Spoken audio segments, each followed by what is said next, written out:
As a family-owned 5-star company here in Lancaster County, we can't be that company without 5-star partners. So we've curated amazing product with amazing companies that are family-owned too, where our customer is their customer. We don't deal with big bank-owned companies where shareholder profit is their first and only priority. You, our customer, are our partner's priority, so you get to wake up happy right here in Lancaster County.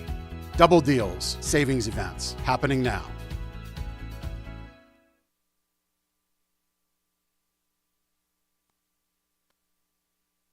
You're listening to the Bulldog Hour, getting you inside the Wilson football program with weekly game previews, recaps, highlights, and interviews.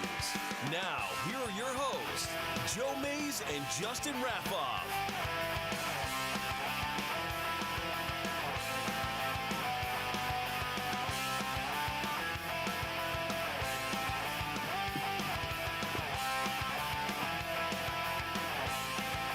Well, good afternoon, everyone, and welcome back to the Bulldog Hour. I'm one of your hosts, Joe Mays. Here with me, as always, is my co-host, Justin Raffauf. But we are not alone. It's not just Justin and myself. We have returning guests with us this afternoon. So I want to welcome into the Bulldog Hour studio, Jeff Reinhart and Mike Drago, LancasterOnline.com, MikeDragoSports.com. Gentlemen, thanks for joining us. All right.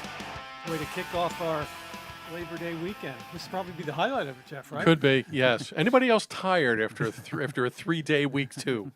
So you were all over the Central, Southeastern PA. Hanover on Thursday. I don't remember where I was Friday. I think Warwick. And McCaskey CV on Saturday. Okay. So, yeah, good times. How did McCaskey and Coach Mealy look in week 2? They have a lot of work to do. Okay. They're young, and they tried. They compete like crazy, but they don't take many chances downfield. They pretty much say, here's our O-line with a couple big dudes, and we're just going to run it. We'll run out of shotgun. We'll run under center. And just, 1 yard in a cloud of dust at a time. Well, we kind of assumed the first year would be tough as Coach Mealy gets his group together. Yes. His scheme instituted. But I think a lot of people are very bullish on the future for him there. He's not disgruntled. He knows what he's got, and he's kind of at the work. We need to teach these guys and kind of start fresh with them, and we'll see what the results are. But they just want to get better every week and see where they're at in November. He's going to get it done. I mean, look at his track record. He's done. Penn Manor was nothing when he took over. Next Big thing time. you know, they're pushing Wilson every year. Yeah. Goes to Lancaster Catholic, wins a section title there. So, Yep. he teaches in that district, so he understands what the job is. And I think he was a great pickup for McCaskey. Yeah, his time at Penn Manor came to an end before Justin and I started this show, but Justin and I talked about Coach Mealy and the comments a lot in the early 2010s and the success that he had at that program and how much they pushed Wilson in 2012 and 2013.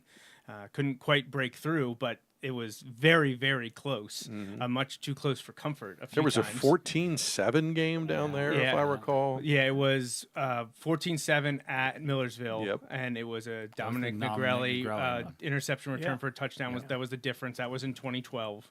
And then twice at Wilson in 2013, the Charlie Bell senior year. Oh, yeah, he was they good. were winning at halftime, I think 14-7 or 14-0, and then Penn State. Thinking Saturday college football. Wilson came back and won that game, and then the rematch in the playoffs was a little bit stronger for the Bulldogs in 2013.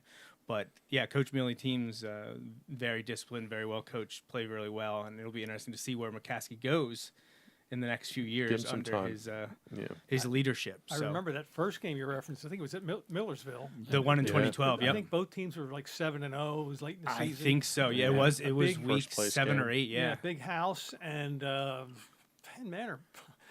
I don't want to say maybe they had the better team, but that Negrelli pick 6 sort of changed that whole game around. I joke that was the fastest I've ever seen Dominic Negrelli move. And I'm not alone in that. I think a lot of people, but he would that was a huge play at the biggest moment. Yeah, it's one of the biggest plays, possibly the biggest play of that 2012 season, and that was a really strong team.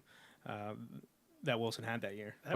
But how was the Sugar Bowl before the game? Was it good? So that actually might have been before we started going. Yeah, I don't that know was- that What? came out. Blasphemy. Yeah. Come on. Before my So, well, I I had- had never been there yet at that point. I had been there, but it was when I was visiting Millersville. But right. I wasn't thinking about it at the time. It was still kind of the beginning of me going to all the games, doing the photography, doing the social media updates. Justin wasn't with me yet. I He think was I still went with coaching Adam. water polo. I think Adam and I went, but I think we had water polo. I think we ended up getting there a little late. Okay, so yeah, And this is parking like a pre- mile away. The Sugar Bowl really came about during the Bulldog Hour creation, which Yes. was in 2015. So all right. yeah, we're 10 years strong now. Is that down there this year? No, it's not. Oh, and denied. we're worried about if because sometimes when they flip, Redo the sections, they might right, flip they flop. flip flop because we had a stretch there where Yeah, last there's- time we got flipped. It's unfortunate sometimes. It doesn't always work out, but You we'll guys see. can They get really- in the car and go to Sugar Bowl anytime you But want. You know there's that. something special when you know you're going there for a Wilson football game and you get it twice beforehand and afterwards. So it just doesn't have the same meaning if we just decide to drive down there. They need to sponsor this show. We said that before. We're like, Call we're 'em gonna, up. this has all been free promotion for them. But so Mike, you had a busy week, I'm guessing as well. Multiple games to cover. I know you were at Why Missing Haverford yesterday. Yesterday, yeah. Spartans look pretty good.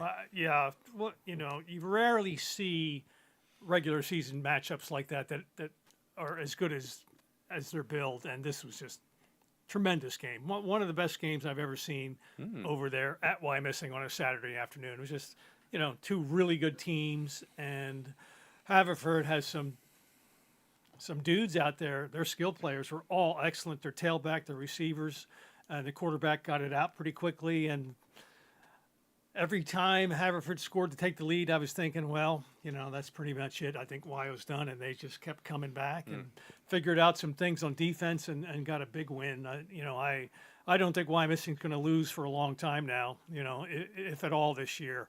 But it'll be around the holidays if they do lose. All right. Well, we have a Wilson game to recap. Wilson went to Plymouth-Whitemarsh Friday night and was able to beat the Colonials 27-7. And we'll touch on that here shortly. But I want to do our opening thank yous to our sponsors for this season here at the Bulldog Hour, starting with May's Sandwich Shop, my dad and sister. Check out ordermaze.com. We appreciate their sponsorship since the beginning, the start of this show back in 2015. I also want to thank and here now apologize to Jeff. For some reason, What? there was not this Jeff. Oh. Jeff on the sponsorship from Gardner's Mattress and More. There was no audio on the commercial that I played to start the show. Okay. And I don't know what happened there, so I apologize, Jeff. I will work behind the scenes and try to figure out why that didn't work this week, but we do appreciate Jeff Janakovo and Gardner's Mattress and More down in Lancaster for their support of the Bulldog Hour here in 2025, as well as S&S Mechanical, ssfirstmechanical.com, Steve Simons for sponsoring us here this season. Eric Weiser, ericweiserhomes.com, Berkshire Hathaway Home Sale Realty. Check out Eric Weiser for all of your home sale needs, ericweiserhomes.com. And back again, someone that you may be familiar with, sitting here with us tonight, Mike Drago, MikeDragosports.com, joining the Bulldog Hour. And we appreciate you, Mike, for sponsoring us once again this season. And, we got a whole bunch of businesses and individuals that help us out here. And in addition to the 5 that I just said, we had a few more join in just the last week. Andy Herr, always a supporter here of the Wilson football program for the Bulldog Hour. We just started talking about, will we get to see Andy at a Wilson road game this year? right. We're hoping, we said maybe McCaskey Maybe at McCaskey. Lancaster Catholic might be one that Andy will jump in on. Also want to thank the Challenger family for joining us this season, both Andy and the Challenger family joining us this past week. And as always, our 2 anonymous donors for being with us since day one, not only this season, but all of the seasons we've done this show. Really, really appreciate everyone's support. We will be back live next Sunday afternoon, September 7th. We will recap the Nazareth game and preview the opening of league play for the Bulldogs, which will be against Reading High. So Nazareth this Friday, Reading High the following Friday, both at Instashine say, Car Wash Field at John Gursky We've Stadium. reached the double up. In the That's 6 right. home games of the 10, we've reached the point where we have back-to-back home games. Yes. So It'll be nice. A little home cooking the next 2 weeks. Feels good to be at Gursky for that long. But game 2 was down at Plymouth-Whitemarsh, playing the Colonials, 6A Suburban 1 school. Felt very reminiscent of our last 2 trips down to farther southeast, Justin, when we went to play Roman Catholic at Upper Dublin 2 years ago, and then going last year to play Cheltenham at Upper Merion. Right. Now go down to Plymouth-Whitemarsh to play the Colonials. This was a game that we've talked about with the coaches and the players that a year ago it felt like week 2, week 3 against PW and Nazareth was kind of when the team figured out that they could play against a variety of offenses and could stand up to the battle. Even though they lost to Nazareth last year, it still recertified that they could hang with the best teams. And it was a good showing against Plymouth-Whitemarsh again this year. A little bit different. The Colonials had graduated, I believe it was 18 seniors, a variety of starters, and things got started a bit slow. Wilson only had the ball for about 5.5 minutes in the entire first half, just 2 offensive possessions. Yeah. I think we ran 10 plays like on offense in the first half. It was a very different pace of game. Plymouth-Whitemarsh would wait until the official was given his hand because they had play clocks set up and they had them on, but they were not running. So you would wait, and when they saw the hand those 5 go, seconds, they would snap it every time. And I mean, in high school, that 12 minutes, you get 1 or 2 first downs. That's it. There goes half the quarter. And not only were they trying to run the clock and they were doing this run first, run second offense that we were used to last year, they also were doing what Harrisburg has been doing for years is they would run up to the line, get ready to snap it, see if Wilson adjusted, then they'd step back and look to their sideline and maybe change the call. Right. So it was just very slow and plodding. And Wilson defense kind of bent, but never really broke. They gave up some yardage. The one fullback, running back type player had a big game, over 100 yards rushing, but the game never truly felt in doubt for the Bulldogs. Wilson controlled it when they did. They did what they needed to do when they had to do it. So they eventually scored a touchdown on an offensive possession, then turned around right away and had a big pick 6 from E.J. Brownback. That was the 2 scores in the first half. But then second half was a lot of the same. Wilson got the ball, scored. Drove down, converted a 4th down on a fake punt, which Ethan Harding just ripped away from. It was like a 50-50 at best, and Ethan just ripped it away and took it, got the first down, and then on the next play, another just beast play to Michael Glover. And it was one of those where he's running across, and I'm thinking, he's about to... No one's getting in his way. Not that he's about to get lit up, because I know it's him crossing, but like if someone is running across, you're like, oh, he's going to get hit, because they had 2 guys converging, and he just, without slowing down, just ran through them and into the end zone for the touchdown. Yeah. So He's an animal, that kid. Yeah. So and that put us up 3 scores, and at that point, even though it was only maybe a third of the way through the third quarter, you're like, it might be out of reach. How quickly can PW score to make this a game? The 4th down conversion, nice fake punt from Chase Herb to Ethan Harding, who you mentioned ripped the ball away. It's really nice to have a former quarterback as your punter. Yeah. It's always nice to have your actual quarterback as your punter too, but last year Christo Hunziger had played quarterback before. He's able to throw the ball around if he needed to. Then Chase Herb played quarterback when he was younger, knows how to throw the ball. Did really nice setup and throw into coverage, but Ethan made it count, ripped the ball away, and continued the drive. Wilson scored, goes up 3, and then you really felt like, okay, just take care of things, we'll be okay. Right. Bulldogs got another score. PW scored a little bit into the 4th quarter for their only score, but that was it. It was really tough. I don't know that Plymouth-Whitemarsh has any kind of spread plays in their book where they can get receivers down the field. They didn't try. They didn't try to speed it up. That's what I'm trying to say. They didn't try to speed it up at all.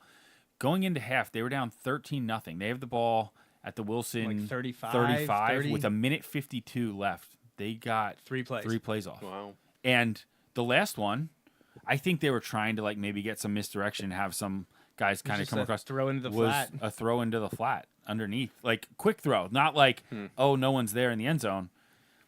It was odd. And then, at the end, they were down 3 scores. Like 20 I get points, it. yeah. But There was no attempt there to was push no the play like, down the oh, field. we're gonna like hurry up.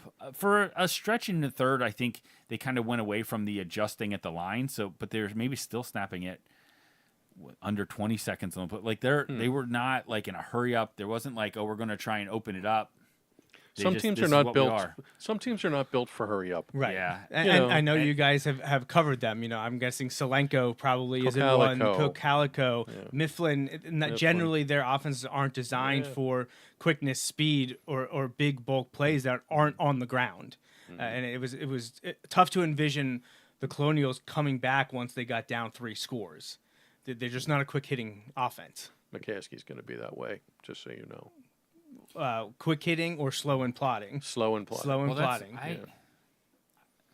The last few years, I've said, I know because they had been like 5 wide receivers. We're just going to leave the quarterback back there and just try and get it out of his hands, and that it wasn't working.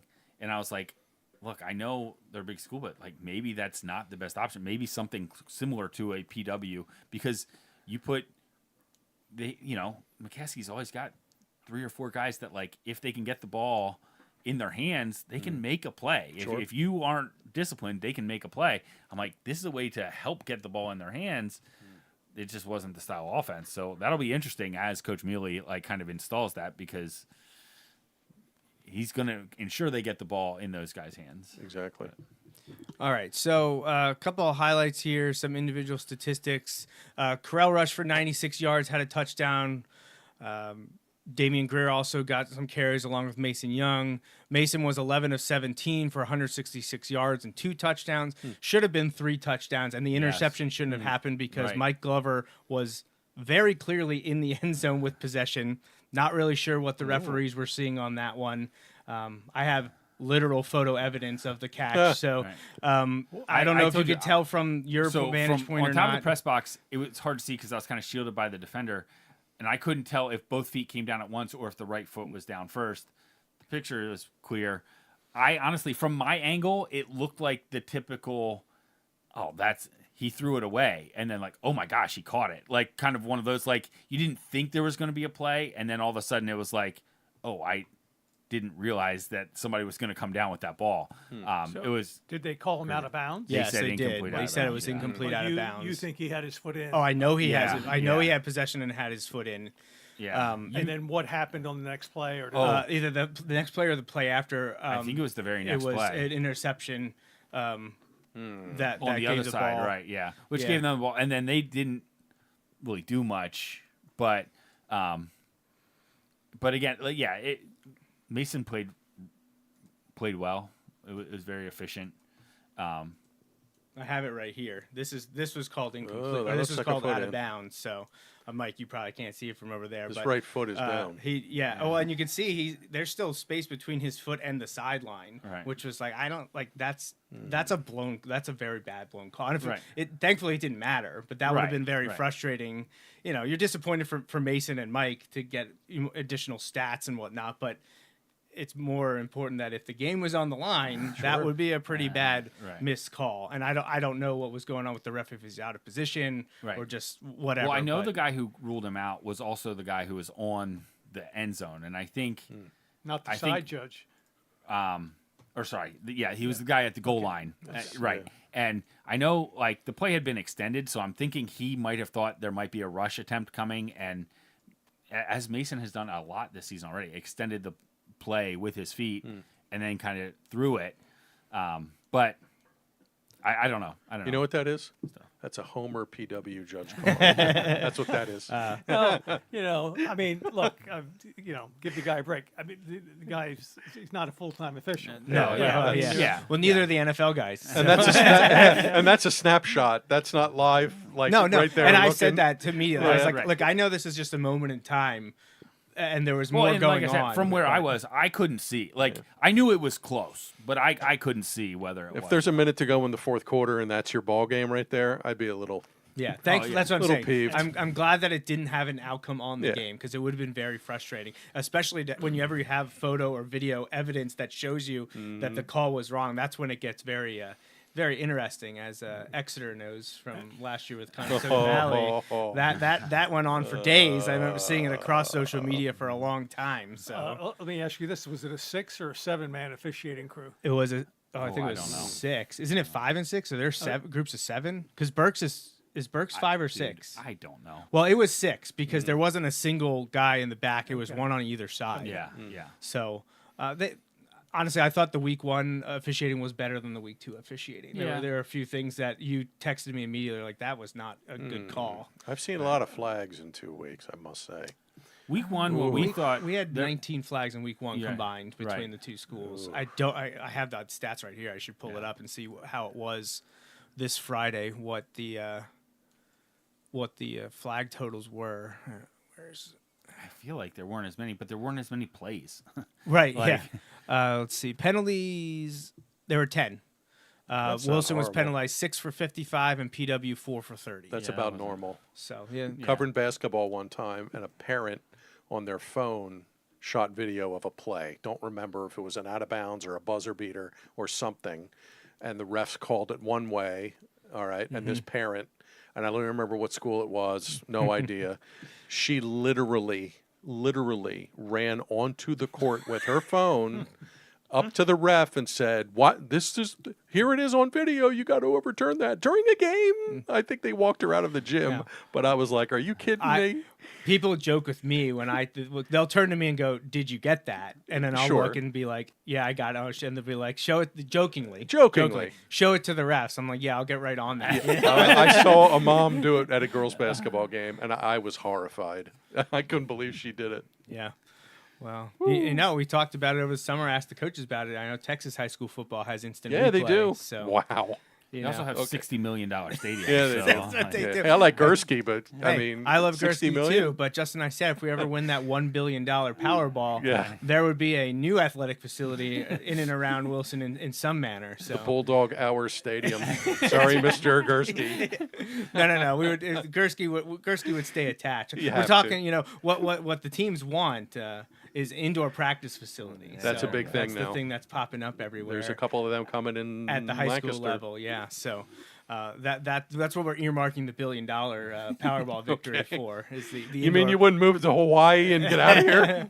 Well, no, that was the second home destination. Okay. You know, you still got to have a home Yeah, I base. can't have- see we you have guys the- not being involved with we Wilson have the football. we have the idea for the Madden style bus for the Bulldog Hour. to Right, go up right, to the yeah, games, yeah. You know, Yeah, like the what the Madden Mobile. What do they call that? Did it have a name? The Madden Cruiser? The Madden, Madden Cruiser. That's right. Yeah. That's right. So the Bulldog Hour bus, you know, it'd be wrapped, Justin in my face, like front and center. So defensively for the Bulldogs, it was a pretty solid game. Like I said, they did. Plymouth-Whitemarsh did get their fair share of I know Jeff's favorite stripes on the ground. Stripes. They I'm a accumulated stripes the guy. stripes. I like stripes. And Wilson, you know, bent but didn't break. Gave up 183 net rushing yards to PW, but that was it. 30 yards passing is what PW did. So some defensive players flying around pretty good for the Bulldogs this week, and we know they're going to get tested again here coming up. But Cole Peterson, 7.5 tackles from his outside linebacker spot. Malachi Tolles had a great game inside from his D tackle spot. 5 tackles for him. 4.5 for Mel Gaston. 4 for safety Chase Herbie also broke up a pass. Ethan Harding had 3.5 tackles from his inside spot, including a sack. And Jaden Carpenter, 3 tackles, but had the blocked field goal, which I know Rick, for your write-up, said that really started to turn for the Bulldogs. So, yeah. And you missed the big one there, the pick six. Pick Oh, six. yeah. So I buried that deep down. Way to bury because the lead, dude. Well, Come on. I put that one down there because junior linebacker E.J. Brownback is our player of the game for his pick 6. So right after Wilson scored and went up 6-0, a few plays later, junior linebacker E.J. Brownback stepped in front of a Plymouth-Whitemarsh pass and then took it the distance with some nice blocking from his defensive teammates to get him in the end zone. I believe, was it Carell that he called out? I think Carell. Carell was with a nice running down the block side, for him yeah. down the sideline to get him in the end zone. It was about 35-yard return, I think, Something right like that. around the Yeah. 35, 40 on the stat 40 sheet. yards. Okay, so 40-yard return. Looked good doing it. I know we talked to his family afterwards. Yeah. They were stoked for it to happen and for us to capture it. And I told them we'll definitely be talking about it on the show on Sunday. But EJ is our player of the game for the Wilson win at Plymouth-Whitemarsh. 7 solo tackles, 9.5 total for him, 1 for loss, and then the big 40-yard interception return for a touchdown. So EJ Brownback getting his player of the game. I believe actually he might have been the player of the game against Plymouth-Whitemarsh last year. I think he might have been. Like, So- well, and it's one of those. It makes where- sense, yeah, right? It does make Linebacker sense, against the yeah. run first team. Yeah. So, but yeah, great performance from him. Look good. So Wilson gets the victory, 27-7 in game 2. Now moving ahead to Nazareth. So, last thing we want to wrap up with a quick couple-minute interview with a few players. Justin and I caught up with them after the game. There's a little bit of a ruckus at the beginning of the interview with the fireworks and whatnot. So we'll power through that and then hear from who do we talk to? EJ, and we talked to Eli Dean. Yep. So Joe, are you going to read a little disclaimer? Have the get the children out of the room so they don't listen to this? Yeah, just cover your ears for you the first beep few this out? seconds. Does this It'll beep be out? fine. Look, there's no editing here. We don't do editing. That doesn't happen. We avoid the editing. But here we go. Let's hope the audio works on this, or I'll have to cut it short if it doesn't. So here, let's give it a try. All right, we are joined post-game after Wilson's second victory. Bulldogs come out on top 27-7 over Plymouth-Whitemarsh down in Plymouth meeting. Joining us now are EJ Brownback and Elijah Dean. And we got some fireworks going off, which is fantastic here, live post-game. We'll refocus here. Pretty solid defensive effort tonight, guys. Got very close to a shutout. Only 1 touchdown across the board. Fought all. CC got in there. We're going to work on that. I'm going to fix that. I don't know. Well, it didn't work on the commercial earlier either, and I don't know why, because it worked last week. But Well, just to recap, Justin said something he really shouldn't have said. he just like His and family is the very embarrassed by The this. nice thing is, because they didn't get to hear it, we could make up and tell them how terrible it was. I can't believe he said that. I was offended just hearing the story. So, well, I'm gonna work here and see if I can get that fixed. Whatever reason it's not working, but well, let's look ahead to Wilson's next game against Nazareth, and take it from there. So, Yeah. Last year we played Nazareth in an incredible game. It was very entertaining, and I didn't know what to expect. I knew the quarterback was really good, but I think that might have been their home opener last year. I'm not exactly sure. I only say that because I know they had it was both at home Yep. to start the year. This year, it was packed up there for that game. Which for the non-league games can sometimes be hit or miss. Like, there was not a great showing at PW. I thought Wilson was well represented for it being an hour away, but like, it just wasn't a big draw. And I think it was I don't know if that was their home opener or not last week, but It was a great game atmosphere. right. was Yeah. a It was fun just, stadium yeah, to be in. it was cool. It was a lot of fun. I mean, I hope it's another great game. I hope the outcome's a little different, but yeah, we'll see. But man, I have said there's sometimes you'll play and you'll hear about, we're playing this team, this kid has an offer, and sometimes you have to be like, which kid is that? And then there's other times where you don't.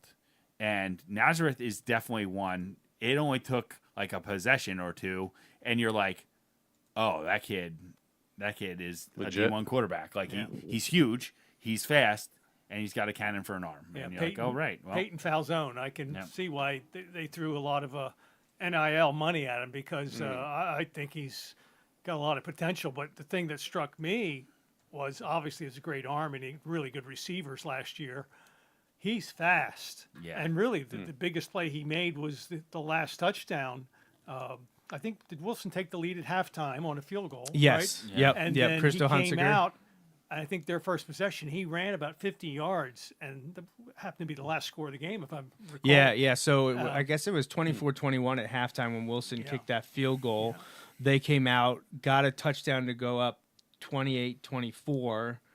I think we scored to make it 31-28, and then he had that big run to cap the night, and no more scoring the rest of the game, back and forth. So both teams threatened again. Wilson multiple times in the final few minutes just couldn't get one more score. But yeah, Peyton Falzone was incredibly impressive last year for Nazareth area. And, back again. I know that they had some graduation losses like every team does, but one of the good running backs returns and one moved on. But in the Wimberly is a very, very good running back. Oh, he's there again. And he's there ready to go. So Falzone and Wimberly's got their offense clicking. I believe they scored close to, if not over 50 in week 1 victory. They were over 60 points this past Friday against Whitehall. Like Justin said, both at Nazareth to start the season. This is their first road game of the year. But the Wilson secondary is in for a test. And really, the entire defense is because of Falzone's ability to extend a play and make moves with his speed. He's a track guy. Yeah, that was one of the things that struck me last year, is that Wilson started getting pressure, but he was just fast enough to get out to the side. And that's not something we saw a ton of. Like usually when those guys were getting through on lines, they were as fast or fast enough. No. Or the kid's on the run and throwing, almost reminding you of like a shortstop throwing on the run, but like 50 yards in the air, and you're just like, oh my god. Now let me ask you this. Has he decommitted and recommitted in the last 15 minutes? No, he has not. Or is he going to go to Auburn? Well, that's where we're at right now. It was Virginia Tech for a while. Then we were happy it was Penn State. Penn State. And then all of a sudden, what was it, late spring? All of a sudden, there was a shift to Auburn, which caught us a little off guard. But he'll be in the portal then in about a year, right? Honestly, it's what Justin and I say pretty much about every single quarterback that commits. We're like, is this going to be a thing? Yes, it's going to be a thing. Well, I mean, are they going to stick to wherever they sign for the first one? Because it just feels that over the last few years, it's just not the case. Good on him. Good on him. I'm glad he picked a place. I hope he stays. Right. But I mean, once Drew Allard established himself, it's like, why would you stick around?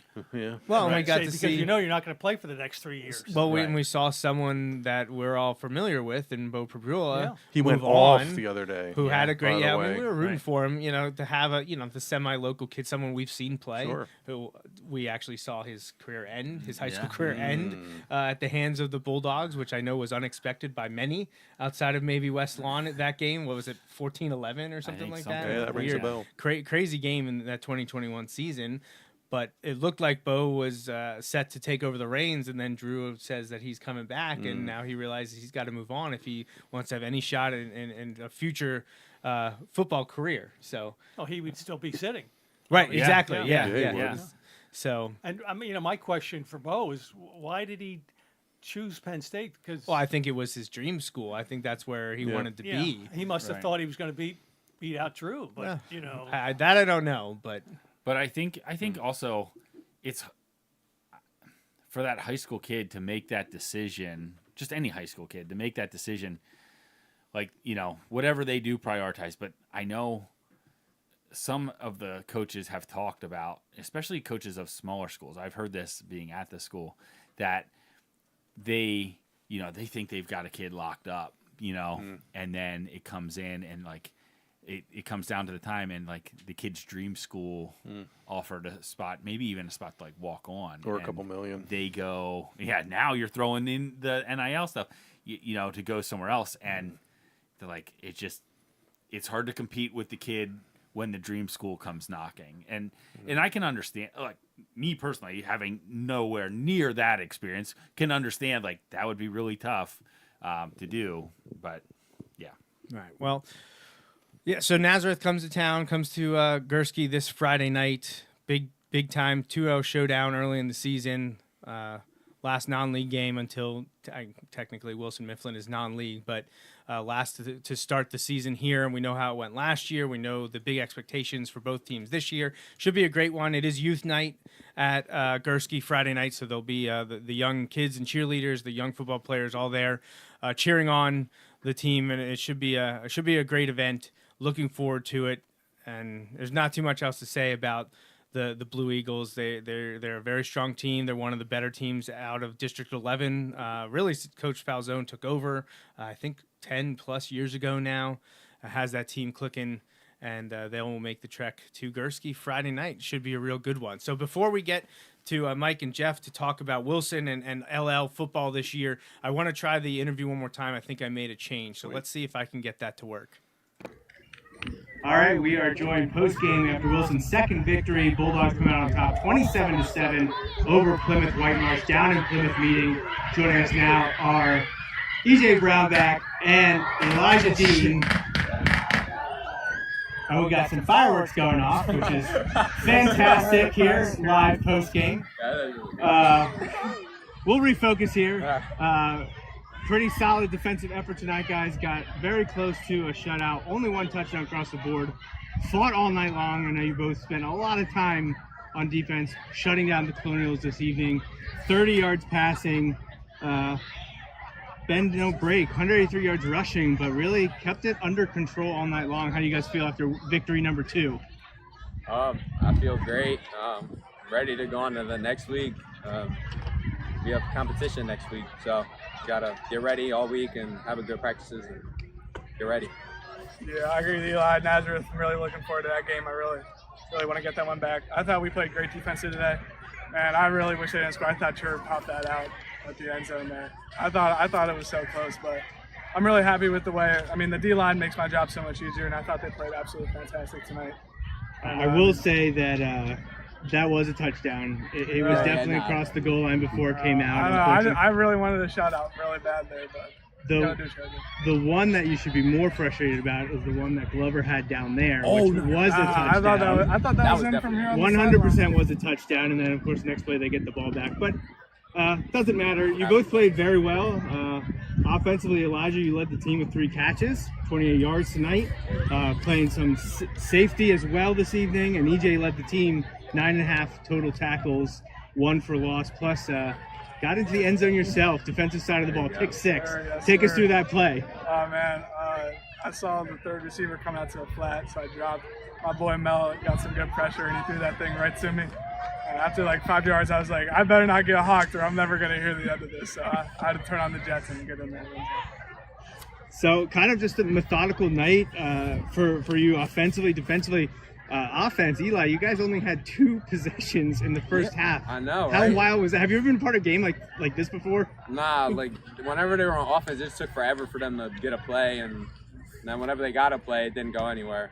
Yeah, It was boring, very boring game. Possession Very, very time, 29-18 for Plymouth-Whitemarsh, 18-42, so almost 11 minutes different, and it was way worse in the first half. I think it was 18.5 to 5.5. So, but you made it count, got one score on 2 possessions, and the pick 6 here from your teammate. Hey, we'll take the win, 27-7. Fantastic showing, 2-0. That's where we want to be.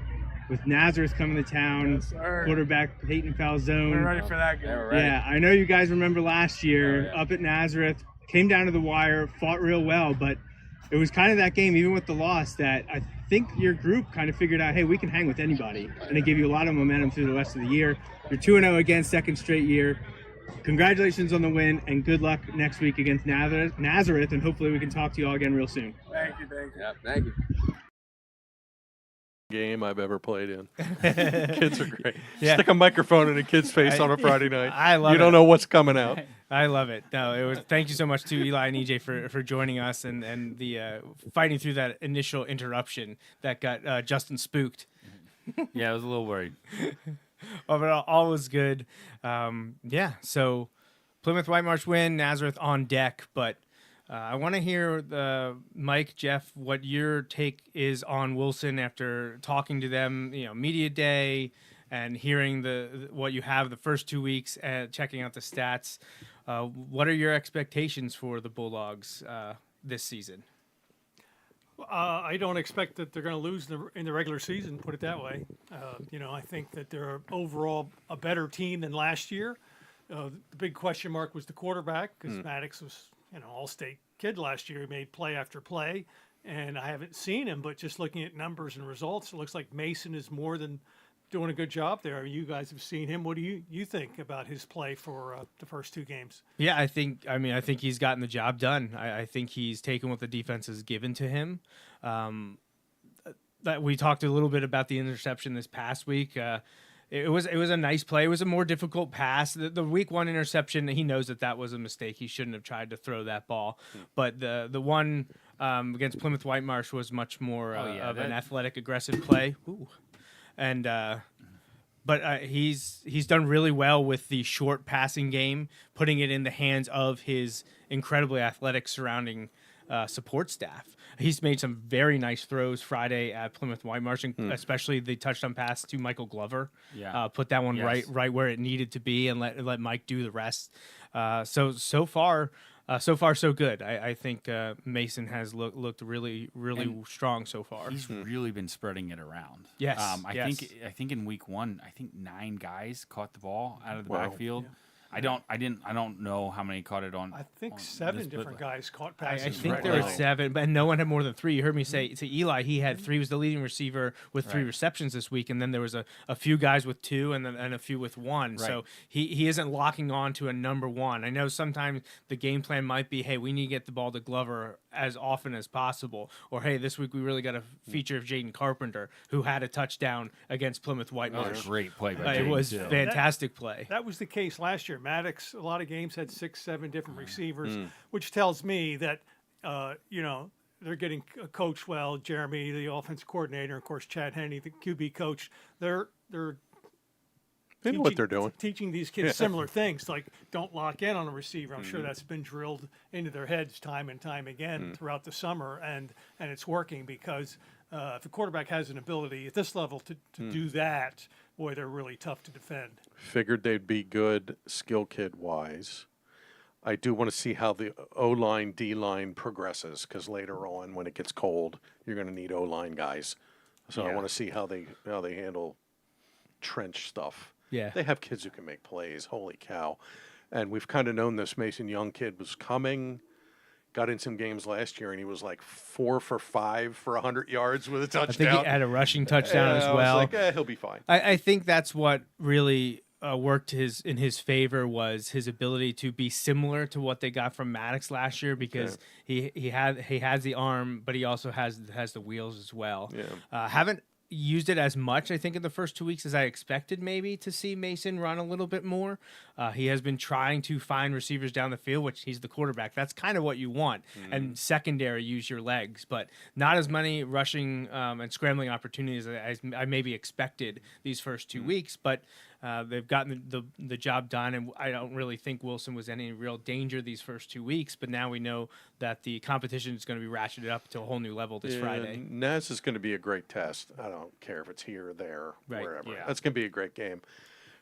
Nothing against Section 1, but boy, I think they get to Township in great shape. Unless somebody... Section 1's not very good, and it hasn't been for a while. Let's be honest. It's unfortunate, These are big schools, and Cedar Crest has had some good teams. They've been impressive But, last couple of years. Hempfield hasn't done much. Penn Manor's been terrible. Reading and McCaskey, they're not competitive right now. So, it's not like the heyday of the late 90s when Section 1 was like the killing field. Comes up every few weeks, Mike. Every few weeks we talk about it. Remember when this used to be a great game, guys? Yeah. Every team had 1 or 2 big-time Power 5 players. Yeah. And sometimes 3 and 4, and every week it was just incredible. But, we haven't seen that in a while, and it's been... Wilson and whoever can rise to that level, which has been Township now for Township a pretty long for about time. a decade, yeah. Hempfield snuck in there 1 year, Yep. and to their credit, they won it, and they beat both of those teams Yep. by the narrowest of margins. Yeah, I they think were good games. Then they get a Hail Mary to beat Township, like at the half. Yeah, that sounds And- right. Township got their revenge in the playoffs that Right, year. but That's then right. Wilson, they drove the field at to win it. Yeah, it was scored a with back like game. 30 seconds left or something. So yeah. Hempfield was just a little bit better that year, but other than that, it's just been 2 teams and nobody's close. Yeah. Right, yeah. Now, have either of you seen any other Section 1 teams play yet in the first few? I saw McCaskey. You saw McCaskey, right. Yeah. No Hempfield, Cedar Crest. I saw Reading. You saw Reading, Against yeah. Muhlenberg. Didn't go well for them. No, No, they've got, as Jeff said about McCaskey, they've got a lot of work to do. Okay. Now, to Reading's credit, or at least there's some hope there. They're playing 4 or 5 freshmen right now. Right. That's what I've been hearing, that they've got some young guys. They really think are good. I mean, I don't know if you saw them at the junior high level, but they're high on several of these guys. So I've heard some of them are big too. Like they've got French some guys? big, yeah. Gotta have them. We'll see. I'm going to see Township But, yeah, on Friday. they're still Okay, you got Township Friday. Huh? They're still a couple of years away from being competitive, I would think. And Township has who this Friday? York. York. Yeah, there's York not William a ton Penn. of York beat Hempfield in overtime last week, so they're 1-1, and they have that really good running back kid, Anderson, maybe. Which I feel like is every year for them. I know. They have some good running back. 200-yard a week kid. Well, they got the guy at West Virginia, right? Jaheim White. Is he still there? Jaheim White? I think he's still there. He should still be Yeah. there. I didn't know with the transfer portal. I don't know if he was still there, but he was an electric player. We got to see him the year that we went to York 2 weeks in a row. Went to That's play right. York William Penn, then went to play Central York. Came out on top of both of those, but we saw some pretty good football players in both those games. Division I players in Jaheim White and Bo Prapula. So Doug Doms raved about him when he was at Yeah. York. And, Yes. I think he was a year younger than Nick Singleton. Yeah. But he put him in Singleton's class at this level, at least. Wow. In terms of talent. So I never saw him play, but must be pretty good. he was very good. It was very good to see him play in person. So Justin and I have, over the last few years, said we thought that Wilson and Township it felt like the clear favorites going into the season, 1 and 2. But we really thought that it would be Cedar Crest that pushed the top two last year and this year. I was a little disappointed to see that they lost to Spring Grove. I don't know anything about Spring They're good. Grove. They're I good. know they're usually one of the better York teams, but they're not the Central York, you know. And we've seen like Dallastown has a good year every so often. York was really strong for a few years, so I don't know much about Spring Grove. I was a little disappointed to see Cedar Crest drop that game Friday to Yeah, I to picked the them. Falcons. Yeah, that's what I said. I would have too. So Cedar Crest Dallastown. Go had ahead. a big graduating right, class. and they lost their And they quarterback. had some dudes. They had some real talent Yeah, last they year. I did. mean, they pushed the Bulldogs here at Gursky. Yeah, that first game first came down game, to one possession at yeah. the goal line. For goal line stand in the fourth quarter. But Isaiah Zimmerman is a fantastic Right. running back. Already visiting D1 Yeah, I saw he was at campuses Rutgers. as a sophomore. So Yeah. junior. Junior now, Junior. yeah. They brought back a lot of kids on defense, so I thought they would be ahead of the curve on D. And second year with their head coach now, Nick Lambros. Nick, and he's great. So He's yeah. great. But I mean, you got to see the Cedar Crest talk to Lambros and his guys at Media Day. I'm comfortable putting them on the 3 line. The 3 line. And you know what? Okay, because 1 and 2 are pretty good. You know, and it's going to be them in week 10. Sorry, not sorry, but I think Crest can be there at 3. But there's a big gap There's a between gap. 3 and 2. That's Yeah, still there is. the league game that outside of week 10 against Township. That's still the league game that I talked to Justin about being most worried about. And it doesn't help that it's on the road this year. We got to go to Lebanon to play down there at Earl Bolt Stadium. And last time we were there 2 years ago, it came down to a late interception. Yeah, picking the end zone. Crest right- will D you up. They'll D you up. Yeah, They play Warwick this week, and I saw Warwick, and they're pretty good. They're All right. they're 2-0. That's a good game. It's a good game. Well, didn't they lose to Warwick last year? Yeah, was I that the wanna game where they say had 7 yes. turnovers? Yeah, Like they yeah. lost their Yeah. Because center? Crest, Warwick lost a bad game week 1. To Avon Grove, Right, And, and then- Crest was 2-0 and sailing, And then they lost right, to and Warwick. then beat Cedar Crest, and you're like, wait, what's Well, yeah, going what on? is happening? Like we couldn't figure out what was going on there. And then later we found out I think the quarterback had gotten hurt, and they had a lot of trouble like with protecting the ball, and it's just like, Snaps oh, and- okay, yeah, well that makes something sense, weird. but- So you both let's compare your section predictions as we now 2 weeks in. Well, does anyone want to revise any predictions at this point? I had Wilson, section 2. Exeter. At Exeter, I'm good with them. Yeah. I know Martinez might be hurt here. I don't know how long he's going to be out. I saw CB Saturday, and McCaskey made them play at their pace and kind of mucked it up Well, I'm for a assuming while. But it's your CB's write-up really good. that I read then Yeah, because yeah. it really piqued my interest when were talking about CV struggled a little bit with McCaskey. I A think the little. final was 35-6, but you Yeah. said it. They made it work to get to that point. McCaskey slowed it down, hogged the ball, played ugly, for lack of a Mm-hmm. better word. I'm going to stick with Exeter because that gets to week 9. We'll see if Martinez is okay, knock on wood. 3, Solanco, saw them in week 1. They lost to LS in overtime. In overtime, yeah, what a game. Fabulous game in week 1. Did but you hear anything from the LS fans about you didn't pick doubting them? No respect. No, nobody thought we could do this. Okay. Okay. 4 was Wyo? yeah, Wyo's going to be great. Wyo Twin Valley, you think that's the big one in that race this year? Probably. And that's at Wyo, October 11th, I believe. I'm not writing off LS yet, but Okay. after I saw them again against Warwick, and they went from 45 points, a ton of offense, to 7 points, struggling to finish drives. So LS they got some work to do. Okay. Section 5, I took Schuylkill Valley. Yeah. I don't know. Lancaster Catholic's off to a great start. Like, wow. Brandon Way has I like was gonna 7 say, touchdowns you already. got Brandon Way. It should be. He had 2 rushing touchdowns, a catch, and a punt return for a touchdown the other night. So their Catholics are going to be good. What do we make of Berks Catholic? You think they can hang in that race? Well, let me just say back to the section Picks. favorites. The only one we disagreed on was section 5. Section 5. Oh, okay. And I feel confident I've got you there because I picked Lancaster Catholic. Smart. And then I Yeah, picked Berks they're Catholic good. second. I mean, Schuylkill Valley's not bad considering what they lost, and Mm. it's going to be a close race. If Berks Catholic, they lost 2 key players in the offseason to transfers. They Transfer. lost Jackson Kozik, who's now at Exeter. Exeter, Mm-hmm. right? A 2-way starter. And they lost Nate Rose, who was a 1,000-yard rusher. He's now at Germantown?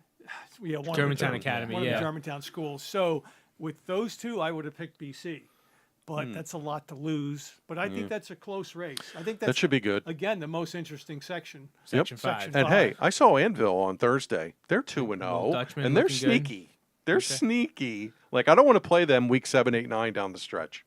Yeah. Well, they're a good coaching staff. They're Oh, always yeah. competitive for a small Big school. time. Do you think the future addition here in a few weeks of Kamara at BC could help them elevate and compete and hang on? Will, if he's eligible, it wouldn't be until week 4. It's pretty late, and then of course he likely wouldn't be eligible for the Playoffs, right? But certainly he'll be a help because he's a 3-way guy. You know, he can help you on special teams, offense, defense. When you're a small school like that, adding an athlete of his caliber is big. Oh, yeah. So he could be the difference maker, possibly. He'll be a bigger factor in basketball, put it that way, because Sure. he's a terrific basketball player. But I think that section race comes down to the week 7, 8, 9, 10. Probably, yes. And it's the closest. All the other sections, I think, are fairly clear cut. I think the biggest slam dunk is Solanco. I don't think. Yeah, Warwick's pretty good. Yeah. Circle the Warwick Solanco game Okay. whenever that is. Okay. That'll be good. And Effort is 2-0, and Well, that's section they'll 2. be heard from. That's Yeah, they're in section 2. 2. Never mind. Yeah, but I think Calico and Manheim Central are just down a bit. A smidge. So Yeah. I think Solanco's the easiest pick for me. Twin Valley is real close to Wyo, and I wouldn't be surprised if they beat them. I'm just high on Twin Valley. Where's that game? Why missing? Oh, it doesn't matter. It's Yeah, just It only matters because if it's a Saturday, I can go to the game. And Okay. spoiler, I'm So going. that's what to it comes that down game, to for so- you. Okay. Yeah, that's what it is. I That's how can't you go on a pick your Friday games. night, so Joe gets to go. Saturday I'm get to go to that one. I mean, Fabulous. those two could play on Mars. It's still going to be a great game. You don't want to miss it, and it wouldn't matter because I'm just very bullish on Twin Valley. But still, Wyo is still the pick at this point. Section 2, I think Exeter, even if Martinez is hurt, I think Yeah. they win it again because they almost did. They should have last year. With should him have, hurt. and then they beat them in districts pretty good. And they got hosed on a call against CV that clearly were you at you weren't No, at that, I I'm saw surprised. all have, the videos and video of that? pictures. Yeah. I could certainly pull it up. It's all over the place. It's funny, the CV people didn't say a peep about it. They were like, who's next? But everybody around here was like, oh my God, Exeter got screwed. And even with Jake Hafer, who's their backup, and He's doing all right. He started against CV and they crushed him. So Yeah. I have no doubts there. And then next to Section 1, still I those like two. Wilson, but it's close those because two. Township's an excellent program, just like in Section 4. Those are both going to be great battles. Yeah, Well- that's not the week 10 for it all. I'll be surprised unless Crester, probably Hempfield, springs one somewhere. Well, let's wrap up there. Let's just talk a little bit about Manheim Township, because they had a nice graduating class as well. Moved on from a one-year starter quarterback. Moved on from a great, a big 33 performer in the secondary. Obviously, we know how Clancy was able to do for many years on offense and especially defense. Township they're 1-1 at this point. They beat Cumberland Valley 7-0, 7-0. and then just lost a very close, tough game against Central York. What have you made of I know you haven't seen him play in person yet. You got him this week, Friday, though. But you talked to him, and obviously I'm sure you spoke with Coach Evans. Expectations for the Blue Streaks, and are they going to be the same type of offense, defense we've seen over the last few years? By the end, yes. Now, Marcus Fernandez, who was a fabulous linebacker edge kid, didn't play in week 1. Okay. Not sure why. Maybe I'll find out in my travels this week. He comes back against Central York and rushes for 175. Yeah, they couldn't tackle him. Yeah, so they have their running back guy. Jack Kneff's the quarterback, all-state shortstop baseball kid, D1 athlete in baseball from what I understand, also plays hoops. I think he works with Coach Henney as quarterback. Well, there you go. So yeah. They did lose some guys up front especially, and that's why I said about Wilson, I want to see where their line is in 10 weeks. Let me see where that's at. And Township lost like everybody up front. So they're breaking in 4 or 5 new guys up front. I'm a smidge worried about that. But they got skill guys. They always have guys ready to step in and play and be just fine. So, well, I mean, as we heard from your outlet last year, Township was the new Wilson. So, that might have been all over the locker room all of last year. Maybe. You think? I may or may not have something to do with that. I don't know. Did somebody write that? I missed that. That was absolutely in there. Township is what Wilson used to be. So something to that. I forget who wrote that. That might have been a Mike Gross special. No, honestly, I thought it was Jason. Oh, was it? I thought it was. Oh, I thought you meant Jeff wrote it. So Jeff. No, it wasn't Jeff. No. Jason I mean, wrote that. I would have no time for it. I private message him all the time when he picks us, and I'm like, "What are you doing? That doesn't help me do my job." I get asked now. Don't pick us. us. Don't pick us. No, Really? it's better. Do I need to inspire your team to go win a high school football game on a Friday? Mike and I laugh about this all the time. Well, let me say, go back to that's an interesting concept. Township is now the new Wilson, because about 5, 6, 7 years ago, Township got to the point where it looked like they were positioned to sort of take over Section 1. Yeah. Because Wilson had a little bit of a lull there. But on paper, I think you could have picked Township to win like 5 of the last 6 years. Yeah, maybe. And 2 or 3 of those, Wilson, I'll say, kind of stole it. I think Wilson has won games in that series when they didn't necessarily have the best team. Like you go back and Caleb Brown's senior year, remember he was out. Wilson went down to Township without their quarterback, their lead receiver, their lead running back, and they still won. That was a crazy. I think Jaden Jones had a monster game. Oh, wow. And they should have never won that game, and they did. I thought Township was the favorite last year going year, into Week 10 at Township. No doubt and about Wilson it. played great. They did. And won the game pretty handily. Clearly. So I am. So that's why I say I think well, even before that, I think Wilson won at Township 16-14. Yeah, that How rings long a ago bell. was that? A couple but years. again, that was a game that Township was the favorite. And Lancaster Wilson, Online is open on your screen, by the way. And I logged into Something's coming here. I Logged don't know. into my subscriber account. Thank you very much, And Joe. I Thank found you. out last year's LancasterOnline.com's previews, and it was Jason Garante. Okay. And he wrote this: Township has built one of the most consistent programs in the league. There's no lie there. No arguing on that- that. And has supplanted Wilson as the perennial favorite in Section 1. So Okay. that was, I'm like, hey, I see an opportunity here. I'm going to take that.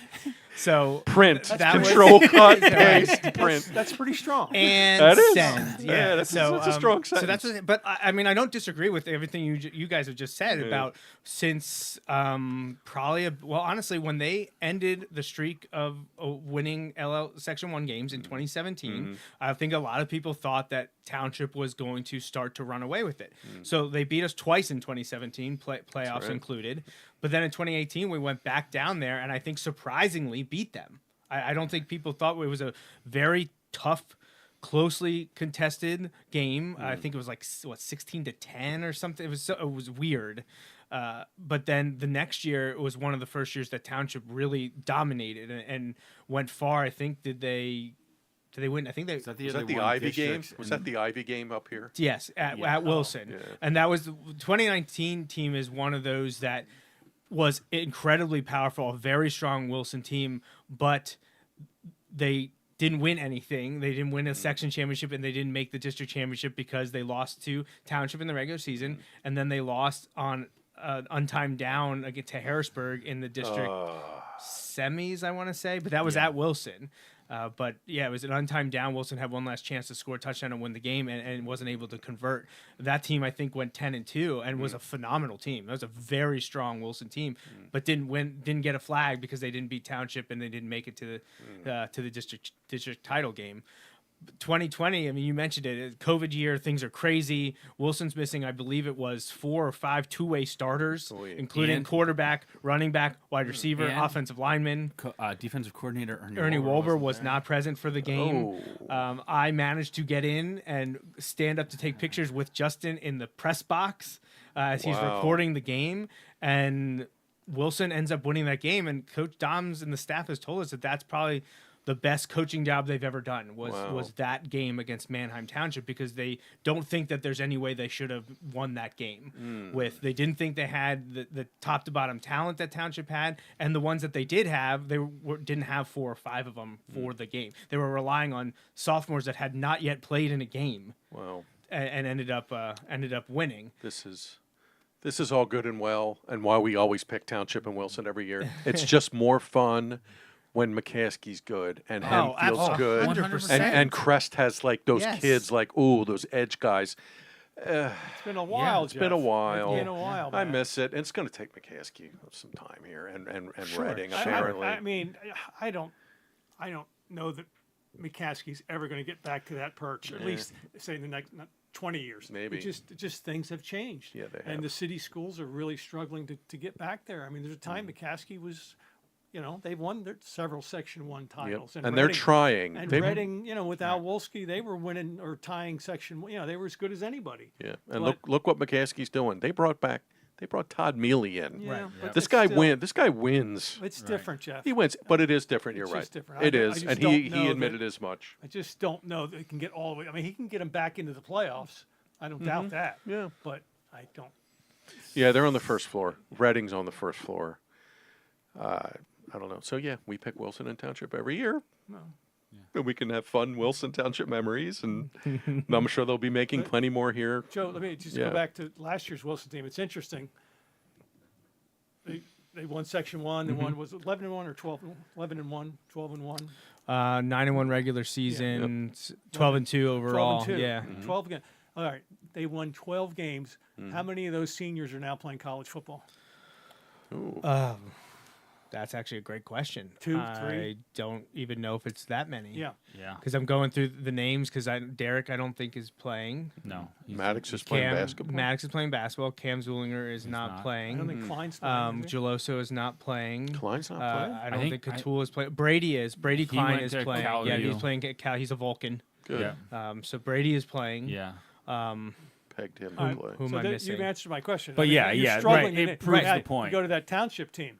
How many seniors are there playing? They have I think a few of them. Yeah, Clancy's at Bloom. Right. They have like 2 kids at Millersville. well, the linemen Buffalo, are playing. Rodriguez is at Buffalo. Rodriguez the DB, is at I was going to say Buffalo. he's D1, right? He was D1, yeah. So, I mean, that right there, that tells you about the Wilson program, and the talent level gap of those 2 teams. Well, how did Wilson win that game? By 2 touchdowns on the road. Yeah, Again, really.